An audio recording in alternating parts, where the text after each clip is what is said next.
Welcome to our show, Sleepover Cinema, where we analyze the films that created the collective unconscious of the girls, gays, and theys of the late 90s and early 2000s. I'm Hannah Leach. And I'm Audrey Leach. We are the sister filmmaking duo known as Two Pink Pictures, and we haven't stopped thinking about these movies since we first saw them. We're going to explore the good, the bad, and the nonsensical of the sometimes direct-to-tape movies that first inspired our love for film in an attempt to answer the question, are these movies actually good? And at the end of the day, do we really care if they are? Today, we are talking about 1999's Passport to Paris. Mary Kate and Ashley. The trailer is so funny. I'm excited to put it in. Yeah, it's like, Mary Kate and Ashley Olsen headed to the City of Lights. What do two teenagers do in the City of Lights? Fall in love with two French boys. Shop till they drop. It's like, very that. Oh, God. They're like, wee wee. Say, oh, wee wee. Camera? Passport? Where are we going? Get ready to rendezvous with Mary Kate and Ashley in Paris. We're going to Paris? What do two all-American girls do in the City of Lights? Shopping. Ditch their chaperone. I don't do shopping. He's a geek. Meet a supermodel. She's très chic. I do shopping. Fall head over heels for two French boys. What do you say? Who cares? And see the sights. Magnifique. You met some boys. It's a wild ride, turning the city upside down. Wow, you girls don't waste any time. Will their French adventure go too far? Are we in trouble? Ooh la la! It's Mary Kate and Ashley's passport to fun. Paris will never be the same. What can I say? We're teenagers. Mary Kate and Ashley's all-new movie, Passport to Paris, now available only on video. This is a bad movie, but a good movie today. Yeah, we're not going to be taking ourselves real seriously. Definitely not. And neither should you when listening to this. Ever. Life's a game. Anyway, okay, Passport to Paris. That is our movie for today. And we are going to start with the facts. This movie was released direct to video on November 9th, 1999. It was directed by Alan Metter, whose IMDb was essentially barren aside from this movie, which was surprising. Just because you'd think that someone who does this, somebody who does all Mary Kate and Ashley or whatever. This was like the only thing he did. So that's weird. So maybe he weird. was French. Oh, maybe. I don't know though. Seems unlikely. I agree. This movie was produced by, Audrey, you were telling me it was produced by Mary Kate and Ashley's production company? Yeah, their production company was called Dual Star. Right. And it's funny because there's two of them and they're stars. And I just feel like a lot of things about Dual Star are just kind of kept secret, or like it's just not that much public knowledge about their production company. Yeah. Because I'm pretty sure, and I might be wrong, but I'm pretty sure their parents... conjecture. I'm pretty sure their parents started it. And their parents basically ran it. Anyway, so Passport to Paris was written by Elizabeth Kruger, who, I was looking at her credits. She's like mostly a TV writer. She wrote a bunch of Salvation, which I don't know what that is, but whatever. She wrote a couple episodes of Girlfriend's Guide to Divorce. And she also wrote Our Lips Are Sealed, another very famous Mary Kate and Ashley movie. And then I looked up the other writer, Craig Shapiro, and I was like, why are their credits literally exactly the same? And then I realized they are a husband and wife duo who write shows together, and they are, in fact, the showrunners of the Charmed reboot, which I thought had been canceled, but it hasn't been canceled. I love a spouse writing duo. Yes, me too. You know, Greta Gerwig, Noah Baumbach. But do they write things together? They do, yeah. They usually by the end of the film, it's one of their films, but they've always like workshopped each other's stuff. Oh, I didn't know that. Yeah. This movie also has a 50% audience rating on Rotten Tomatoes with no critic score. So wait, that's like better than other movies. It is better. I think this movie does give you exactly what you want. Yeah. I'm assuming no critics because it wasn't released to a theater. Yeah, it was direct to... I keep saying direct to video, direct to tape. Is it direct to tape? Either. I mean, it was... a home release? Yeah. I don't know. Anyway, so you can probably guess what this movie's about already, but the plot synopsis is sent to Paris to visit their grandfather, the twins fall in love with France. Not to mention 2 French boys. Okay, there's more to it than that. That is basically it, though. Yeah. I think they learn about, like, responsibility. Yeah, that's supposed to be, like, the moral of it. Is like, there's more to life than shopping and, like, your social calendar. You know, the answer is that there's not. Yeah. There's not. There's really not. I mean, that's all I do, so. Like, just kidding. I wish that was my life right now, but it's not. There's no tagline, which is really disappointing because reading so the tagline sad. is my favorite part of recording. And there should have been. So let's talk about this cast. Mary Kate and Ashley as, of course, Melanie and Allie, and the first letter does correspond with their names. That's convenient. Melanie and Allie are perfect names. They're like Melanie in this. Ali. Ali. Melanie. Anyway, so we have Mary Kate and Ashley. They have their first film kiss in this movie. A very big deal. At the same time. That was kind of creepy. That's so creepy. They don't deserve that. I mean, hopefully their real first kisses Actually, didn't happen that way. Yeah, I was going to say first film. All right. Like, whatever. At least they had to suffer it together. Yeah. And then we have Yvonne Sio, I'm going to guess it's pronounced, as Brigitte, the Parisian supermodel, who randomly enters their life, and I don't remember how, and I'm pretty sure it's in a really, really stupid way. There's a great montage, though. I know the shopping montage is amazing. Yeah. Attitude. Let's not forget. She's randomly in the Pink Panther with Steve Martin and Beyonce. She would. She's, I don't know what capacity she's in that movie, but whatever. We have Peter White as Grandpa, who is I did not know this, but he was on All My Children from 1976 to 2005. Oh my God. So, like, she was booked and blessed for a long time. He was also on The Colbys for a bunch of episodes. I don't know what that is, but I basically assume. He was just like a recurring character on a lot of episodic TV shows. We have Matt Winston as kind of like Grandpa's assistant / the chaperone of the gals. Yeah. And okay, I have only seen like 2 episodes of Scrubs in my life, but apparently he's like a really big character on Scrubs. He plays Dr. Stedman. Does that mean anything to you? I've never seen Scrubs. Okay, well, I'm sure there are people listening that have seen it, and we are just we are clearly the peak of culture, like the definition of culture. You came here to be enlightened, so really. But we can't say anything about Scrubs. He also was in I Now Pronounce You Chuck and Larry. We do not support a homophobic film. He was also in Star Trek Enterprise. He was on Sweet Life of Zack and Cody for like a couple episodes. Oh, yeah, I kind of remember that. Yeah, and he was also on Fame LA, which I'm guessing was like a TV adaptation of the movie Fame. Sounds like a hit. Yeah, Fame LA was before Passport to Paris, and everything else was after. And then as the boys, we have Brocker Way as Jean, who he's a musician now and does not act anymore. And then we have Ethan Peck as Michel. He was on Michael. As Michael, but pronounced Michel. He was on 10 Things I Hate About You. He's currently on Star Trek Discovery as Spock, as I said. And I'm really disappointed that both these actors are American. Should have known if we had had even 1 ounce of French culture in us. But we didn't at all. We had none. We had nothing but Kraft mac and cheese and the pool. And that's it. Audrey had Oreos and pretzel rods. Yeah. We wouldn't know an escargot if it hit us. Hit us. Mouth. And I just want to give a little bit of a sense of like the cultural vibe of 1999, pop culture wise / a little bit of American culture. So the Star Wars prequels first started happening. Again, Audrey and I have never seen Star Wars, so I know that the prequels are bad, but that's kind of it. At this point, I'm not seeing them on purpose. It's her bit now. You know, yeah. You go to film school, it's just what happens. You got to choose a movie that you're not going to watch or a series of movies. That's mine. The Sixth Sense Very noble. Sorry. She's a hero and a fighter. The Sixth Sense came out. Toy Story 2 came out. The Matrix came out. Tarzan, American Beauty. All those movies are like really, really massive and definitely made an impact on culture, I would say. Yeah. Toy Story 2 is really good and I haven't seen it in a really long time. Yeah. two of the biggest songs of 1999 were Hit Me Baby One More Time. I'm pretty sure that was her debut. Yeah, it was. It was her first single ever.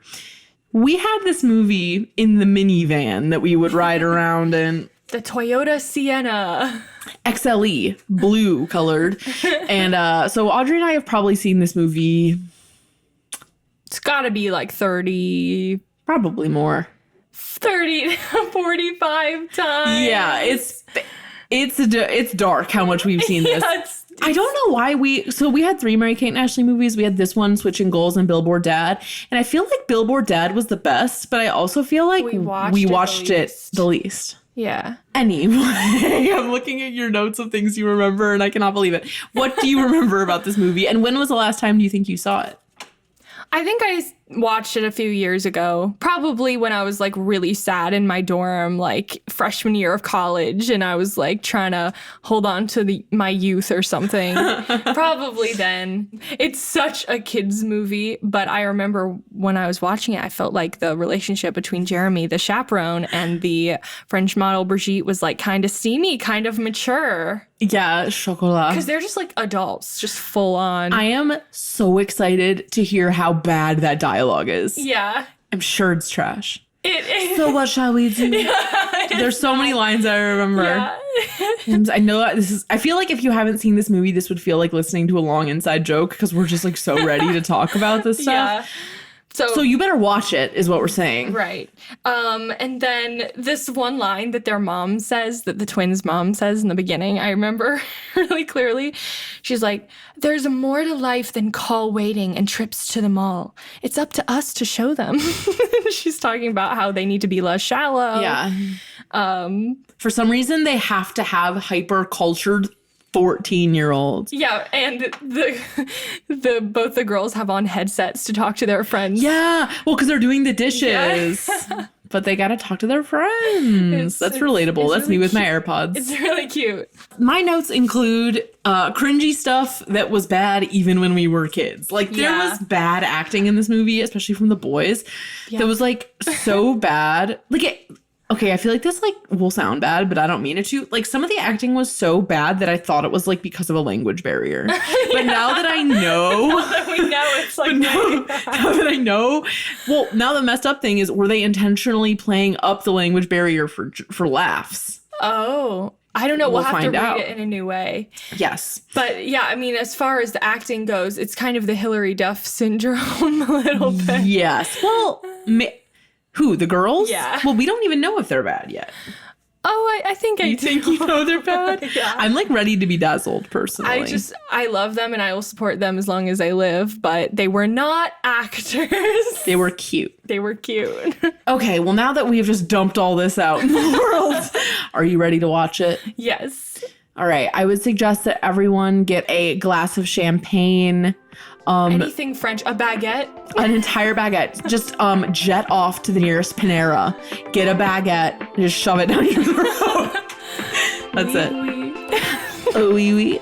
Okay, so I think this is on Netflix, but we're about to find out. I doubt it. Well, I don't know how we're going to watch it, but we will find a way. Yes, we will. It's probably on YouTube, let's be honest. Okay, we'll be right back. We are back. We watched Passport to Paris and Oh Oui Oui to Paris. And, you know, it was what I expected. It was exactly as I remembered it when I watched it in my head a few hours ago. But we did know, like, every line. Yeah. Even a lot of parts that you just completely forget about 10 seconds before they occur, it comes to you and you can It all say comes it. rushing back. Yeah. You're like, Gav's brains. All right, so I have broken down the subcategories into this. I added a little bit. Okay. So we're going to go parts I appreciated, parts that are worse now, / things I didn't remember, how dated is it / problematic, is it still good, and is it a worthwhile movie? Oh my God. So let's start with the parts, ground to cover. Parts I appreciated. Audrey, you go first. It's basically what all my notes are. Really appreciate the line near the beginning. Who'd you rather kiss, Kyle or Leonardo DiCaprio? That's just a good line. I agree.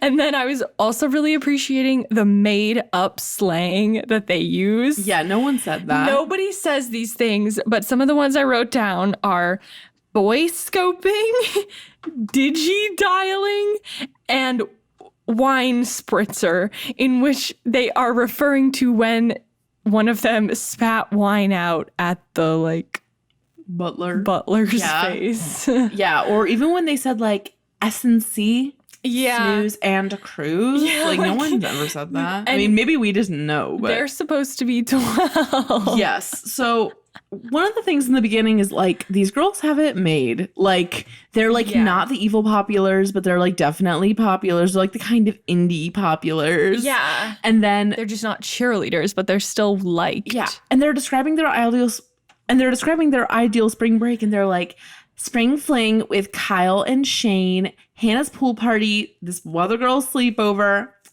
and then enough time for a trip to the mall. And I was like, Yeah. that sounds like an amazing weekend. Yeah. Why are we shaming them for Why that? are their parents hating on them for having plans? It doesn't seem like they're particularly cultured either. We get no details about their life. Yeah. It's spring break. Let the girls do what they Let them want. do their thing. Let them live. They just weirdly are like, they can't be basic here. They have to go be basic in Paris. And they have straight A's too. yeah, and they like have it figured out. Come Like, it's on. easy for them. I don't know. I found that to be weird. It's kind of funny. Yeah, they're only 12. That is a choice. They're turning 13. I would say that one thing that I appreciate about this movie is that, especially compared to the other movies we've watched with romance involved, they give like a very reasonable and respectable amount of time to developing the relationships between Yeah. the girls and their love interests. Yeah. It's not just like one half-ass scene and then they're like gonna They're, get like, married. in love. Yeah, no, like it's very reasonable. Like they walk around and talk about their lives. Like it's almost enough where they could have cut some of it. Yeah. But I thought that was That's refreshing. You Very don't normally refreshing. get that. Yeah. When it's tweens. Yes, Falling in and- love. and similarly, the scene with Jeremy and Brigitte like walking around at night was actually a lot better than I remembered it being. Yeah. Or it was like as good as I remembered. We were laughing because Hannah was pointing out that like the way that scene is written is like an airtight dramatic scene. Yeah, it actually is.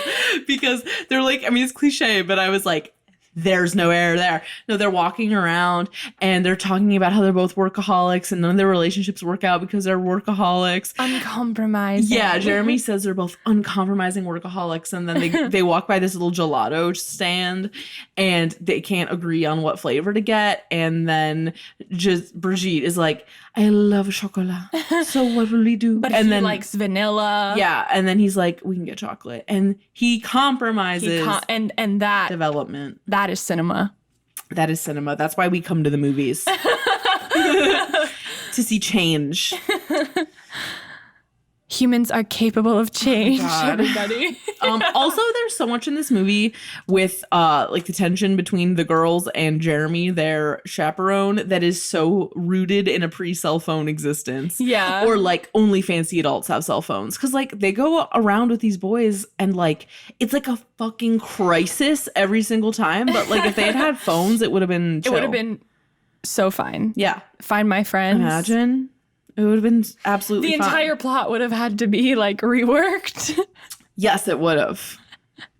It would have had to have been a lot more like evading, a lot of more chase sequences. Yeah. For sure. Yeah.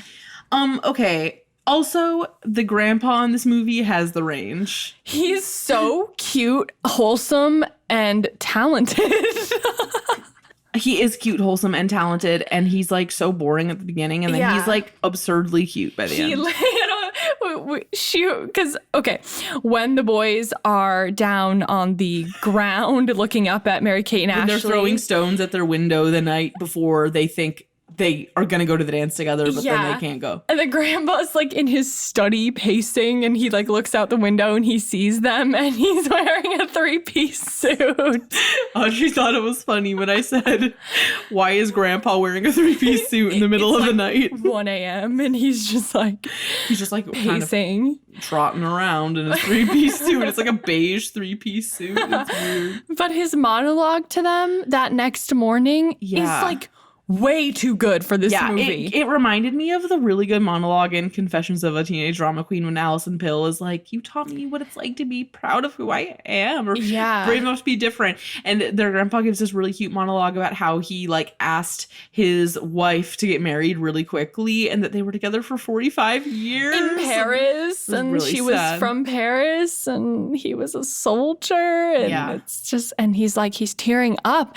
And then you get the reverse shot of the girls and they're just like stone cold. They're like, sitting there just like, they're like, am I done yet? Wow, Grandpa, you've never told me that story before. Wow, Grandpa. That is really what it's like.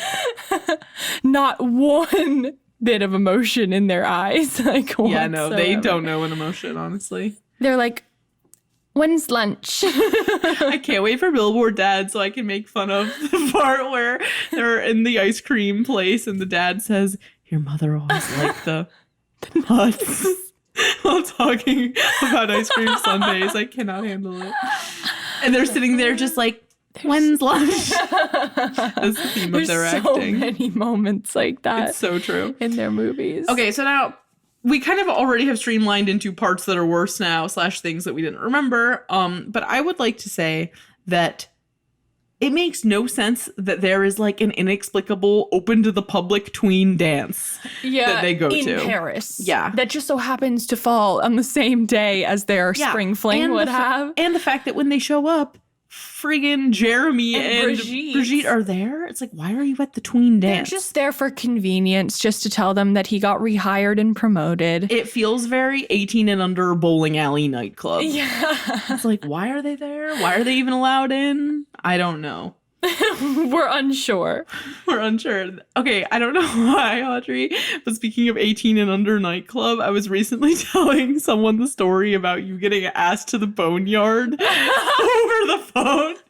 Will you tell that story really fast? I mean, it's not hardly even a story. Well, that's why it's good for this situation. But just this kid who I was not friends with or ever spoke to, I don't know what grade we were in, 6th maybe? Yeah. You were in 6th. Yeah, oh yeah, we're not twins. We're not twins, unfortunately.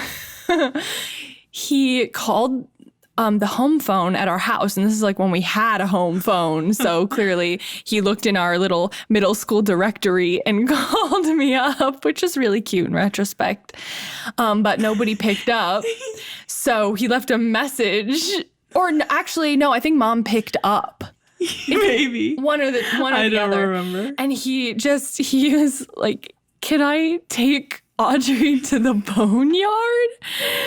Which is like a arcade. It was like Dave & Buster's, but like for tweens. Yeah, and like I had never been there. Turns out I think his dad owned it. I think that was what it was. But I had no clue what that was. So my mom was like, this kid called you and proposed that you go to the boneyard. Which like, who knows what that means? Yeah. We were pretty new to the town at the time, so we just had no clue what to do with that information. We were like, we're like, not calling you back. I thought about that recently. I think we were talking about weird middle school asking people out, and I thought about you. I had like 25 of those in middle school. I know, you were like the girl to wife in middle school. Yeah, like what happened? I don't know. The boys are more punchable than I remembered. Especially Brocker. Brock. I wasn't Brock Turner. I think his name is Brocker Way. Brocker Way is really horrible. AKA Jean. Yes. Right? I think so. I keep getting it. Is Michel the dark-haired one? I thought so. I think he is. Yeah. Whatever. Jean-Michel. They could get punched and I'd be happy. Yes. I think. Oh, I also really hated the dumb Jinx motif in this. Yeah, the Jinx motif that comes to full capacity during Grandpa Jinxes during them. during the water treaty segment, the peace treaty. They were negotiating nuclear war. Anyway, that actually really perfectly feeds into what I was going to say is love that Mary Kate and Ashley single-handedly negotiate the reworking of Paris's system of aqueducts in this movie. Aqueduct. Like, is that really their platform? And there's also this like weird thread where everyone's like, we love Napoleon. Like they love Napoleon so much in this movie. I'm like, I feel like we don't really stand Napoleon, but like, no, I thought he was like a person history does not look upon kindly, but whatever. Like the whole kind of the running theme, like the subplot of this movie, Diplomatically, is that like there's something going on with this water treaty between some country that they never specify and France, and it's like this whole thing. I don't even know. Jeremy's mad that no one's listening to his water treaty. Yeah, he thing. like wants Grandpa to take him seriously about his stance on the water treaty. Of course, it takes the power of Mary Kate and Ashley to bring it to fruition. You have a seasoned veteran diplomat sitting there with the other person. He's too weak. He's not persuasive enough. They You tell him. need Mary Kate and Ashley. Literally, the other diplomat's like, your granddaughters are more persuasive than you are. And then he points and laughs at him. Imagine your whole diplomatic career flashing before your eyes, but your torpy granddaughters are like, water treaties are totally cool. Like, horrible. They're like Sharon Clueless, like, why don't you go to the kitchen, rearrange a few things, and then we can totally party with the Haitians. Yeah, but she says the Haitians. Yeah, the Haitians. Did you know she did that on accident? No. Yeah, that was an actual accident. That's so good. I know. Oh my, and so bad, but so good. If you all want a Clueless episode, let us know. It's kind of before our time. It's before our time, but we have watched it a lot. Yeah, we really, really have. Okay. Is it dated or problematic? I had no issues with it. No, I mean, it's harmless. It honestly felt like, except the only thing that dated it was like the slang and the cell phone stuff. Other than that, like, it could happen. Felt like very basic, like G-rated standard fare. And there was nothing like in Cinderella Story where there were like a billion offensive things. Yeah. This movie had none of those. Except like maybe if you were like mad French. about the fake French people. Yeah. Which like, I mean, sure. I'd be mad if I was French. But like, I feel like you could appreciate the goofiness of it. Yeah. You know? Like, I don't think anyone would be like. And it's not like trying to parade as cinema or something. No, definitely not. So this was a direct to tape release. Yeah. And I do think that, like, if it was made now, there would probably be a lot of, like, cringeworthy attempts at being inclusive, like, in ways that don't even make sense. Yeah. Which, like, a lot of things are doing now. Yeah. Which is, like, not to say don't try to make things inclusive, but sometimes it's just, it's like, okay, just, like, do what you were gonna do before you tried to, like, make it right, inclusive. like, make it less obvious that you're trying to, like, be not problematic. Is it still good? No. I don't think so. I mean, no, I wouldn't. I don't know who I would recommend it for. Like, I recommend it for anybody our age who saw it as a child. Yeah, it's a fun movie to rewatch, but it's like atrocious to watch. Yeah. Like in real life. Oh my God. Like, I don't know if I would have gotten through it if I was watching it for the first time. We were basically watching it Rocky Horror style, like screaming the lines at it as it went, which is like not your standard viewing style. No, but it's very fun, you know. It is very fun. If you have movies like that you just know by heart, it's obnoxious if you're watching it with people who don't know it as well. Yes. Which is why we can get away with this. Right. This would probably be another fun one to do a live screening of. Yeah, but everybody would need to like know it. Well, I mean, I know many people that were had their personalities formed by the Sam's Club Mary Kate and Ashley 3-pack, in which this was included. It sounded like you just said Barry, Kate, and Ashley. Barry, Manilow, Kate, and Ashley. Mary, Kate, and Ashley. Here's my deep take about this movie. Oh, can't wait. I don't know how you mustered Okay, one. so I don't think this movie is worthwhile, but I do think that this movie does a couple things very well. I think that this movie does a very good job of portraying love that is just for fun and not forever for young girls. A crush that's just like an exploration of yourself, that's just fun, that's not like life ending if it ends. Like they leave and it is totally fine. Yeah, and they're just like, bye, we're good. They're like totally fine. They're with happy, and they're happy that they have their grandpa with them, and it's just not, they're not sad about it. Yeah, it really ends up being more about their grandpa than anything else. Yeah. Which is surprising. Yeah. He doesn't get much airtime. He does not get much airtime at all, but then when he does get it, he really shines. Yeah. So I think that it does that, and I also think, this is my deeper take, that I think this movie does a good job of evoking the feeling of like the first time you feel like an individual human who's making your own choices. For some people is like the first time you feel like picked by someone romantically.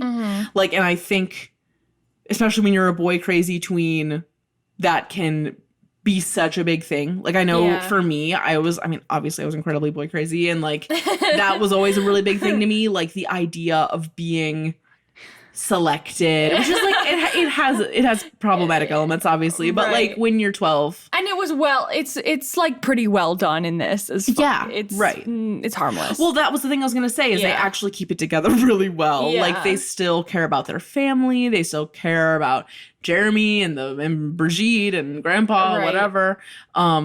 They don't like ditch everyone 100%. Yeah, and that's not really the major issue, I guess, in the movie, is that like they progressively get less and less attached to reality and like all this type of thing. No.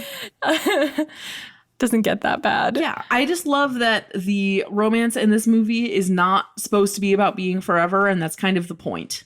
Yeah. I think that that's a very healthy thing to be teaching young girls. Yeah, and ultimately they're back at home and they're like, screw you, Kyle and Shane. Yeah, they're the boys that blew them off in the beginning. We're too cultured. Yeah, they're like literally, they're like, we're reading about Africa.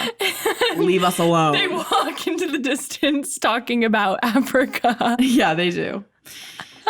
So they grow, except I really do still take issue with the parents being like, our daughters are 12 whole years old and all they care about is the mall and Leo DiCaprio. Like of course. Duh.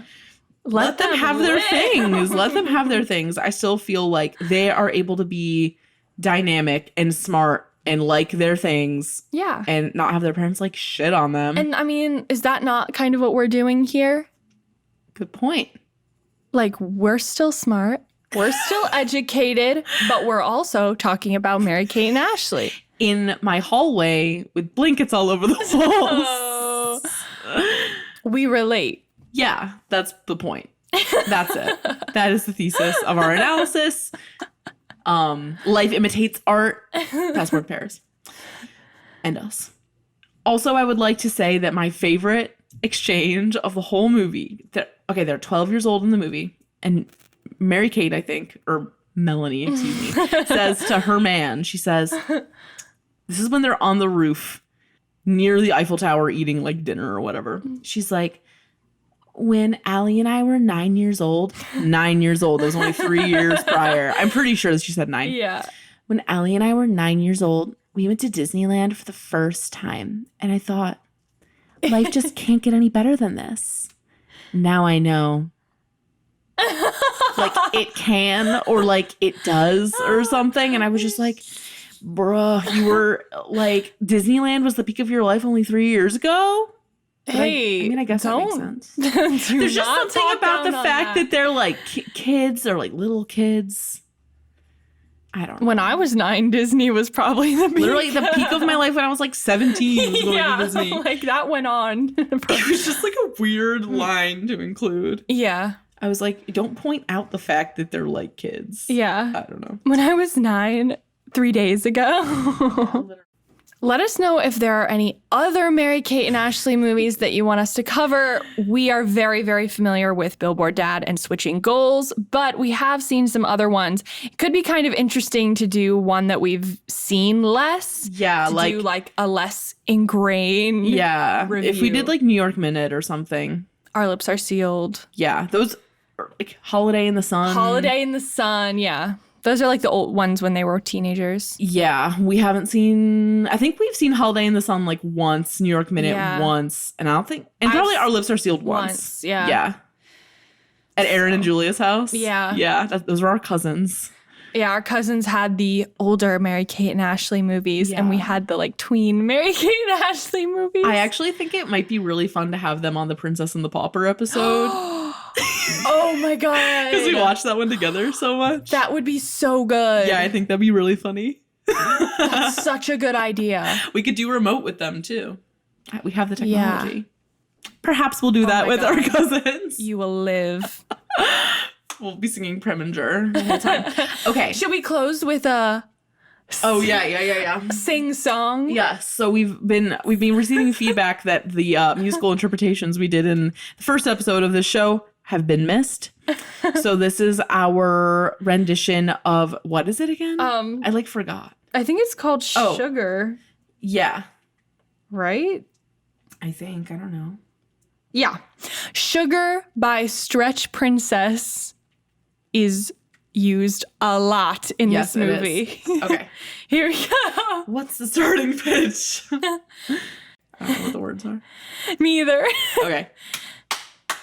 Sugar, sugar, sticking it to my... I messed it up one more time. I didn't think we were going to start that far ahead. Oh. Can we go from the sticking it to my... Yeah. Okay. Okay. 1, 2, 3. Sticking it to my back. Sticking it to my back. Sticking it to my back. That's it. You can hire us to sing at your birthday party. Amazing. If you have any movies at all you want us to cover, send us a DM at 2pinkpictures on Instagram. You can email Hannah at hleach@evergreenpodcast.com. And also Twitter. Yeah, Twitter at 2pinkpictures. We want it all. And we're going to do it all. Thank you. Thank you. Thank you. You can find more from us at evergreenpodcast.com/sleepover-cinema and keep up with our latest creative projects at 2pinkpictures.com. We're on Instagram and Twitter at 2pinkpictures and would love to hear from you there. And if you like the show, if it brings back evocative memories of childhood or tweendom or babysitting, share an episode of your choice with your friends. And maybe even leave us an iTunes review telling us what movie you'd like to see us cover next.